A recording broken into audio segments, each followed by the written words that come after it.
We continue our reading of Lest We Forget, a daily devotional by author George R. Knight. Today's reading, November 28, Rethinking Church Organization, Part 6, the 1901 General Conference Session. Here we have no lasting city, but we seek the city that is to come. Hebrews 13:14. The earth is not our home. That underlying motif and the necessity of mission drove the winning faction at the 1901 General Conference session.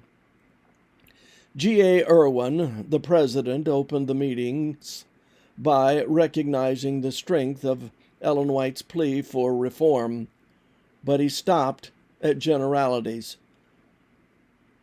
At that point, A.G. Daniels took charge and moved that the usual rules and procedures for arranging and transacting the business of the conference be suspended, and that they appoint a general committee to develop recommendations related to reorganization of the denomination and other topics of concern. His motion carried. The officers appointed Daniels chair of the Reorganization Committee, and he and W.C. White were the leading voices in the reorganization, even though the Jones and Wagner coalition sought to shift the process in their direction. When Daniels spoke of reorganizing the church, he meant restructuring its administration for more successful mission outreach. He made his point clear on the second morning of the 1901 session when he told the delegates that unless something definite was done, it will take a millennium to give this message to the world. The 1901 General Conference session resulted in some of the greatest changes in the history of the denomination. The most important organizationally were 5 in number. 1.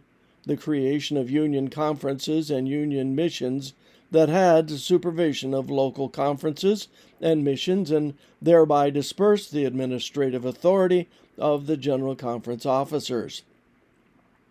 2. The discontinuance of most of the auxiliary organizations and the adoption of the departmental system. 3. The General Conference Committee increased to 25 members. 4.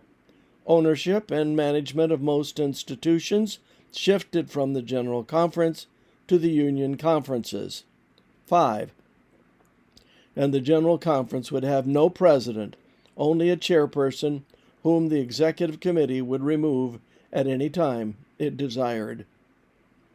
The Church had made major changes based on the mission experience of Daniels and W.C. White, and leadership had made a difference. God still works through people, both collectively and individually, to guide His church. This concludes our reading today of Lest We Forget.